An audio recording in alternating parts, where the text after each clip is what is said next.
श्री परमात्मने नमः।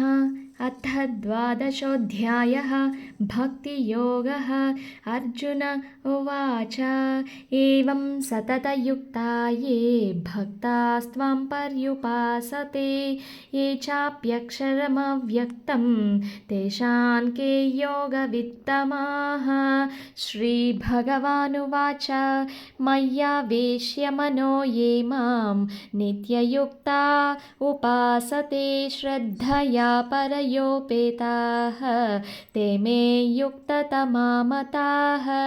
ये त्वक्षरमनिर्देश्यम् अव्यक्तं पर्युपासते सर्वत्र गमचिन्त्यं च कूटस्थमचलं ध्रुवं सन्नियम्येन्द्रियग्रामं सर्वत्र समबुद्धयः ते प्राप्नुवन्ति मामेव सर्वभूतहिते रताः। क्लेशोऽधिकतरस्तेषाम् अव्यक्तासक्तचेतसाम् अव्यक्ता हि गतिर्दुःखं देहवद्भिरवाप्यते।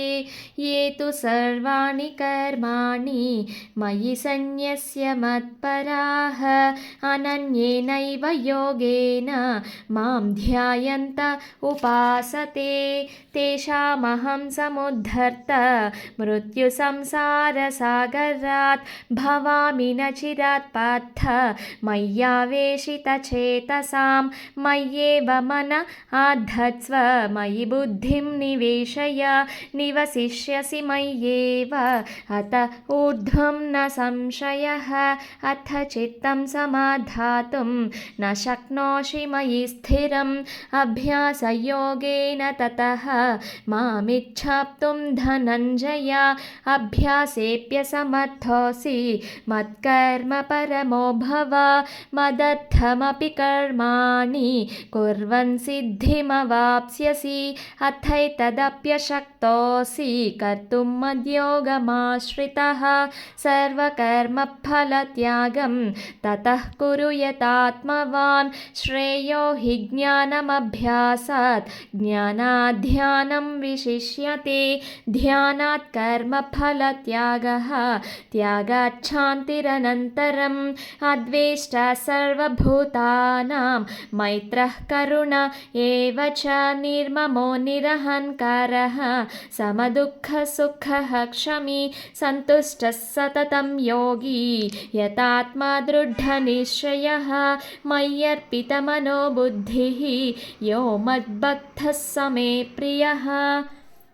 यस्मान्नो द्विजते लोकः लोकान्नो द्विजते च यः हर्षामर्षभयोद्वेगैः मुक्तो यः स च मे प्रियः। अनपेक्षशुचिर्दक्षः उदासीनो गतव्यर्थः सर्वारम्भपरित्यागी यो मद्भक्तः स मे प्रियः। यो न हृष्यति न द्वेष्टि न शोचति न काङ्क्षति शुभपरित्यागी भक्तिमान्यः स मे प्रियः। समशत्रौ च मित्रे च तथा मानापमानयोः शीतोष्णसुखदुःखेषु समः संगविवर्जितः तुल्यनिन्दास्तुतिर्मौनी सन्तुष्टो येन केनचित्। निकेतस्थिरमतिः भक्तिमान् मे प्रियो नरः ये तु धर्म्यामृतमिदं यथोक्तं पर्युपासते श्रद्धानमत्परमाः भक्तास्तेतीव मे प्रियाः। ॐ तत्सदिति श्रीमद्भगवद्गीतासु उपनिषत्सु ब्रह्मविद्यायां योगशास्त्रे श्रीकृष्णार्जुनसंवादे भक्तियोगो नाम 12ोऽध्यायः।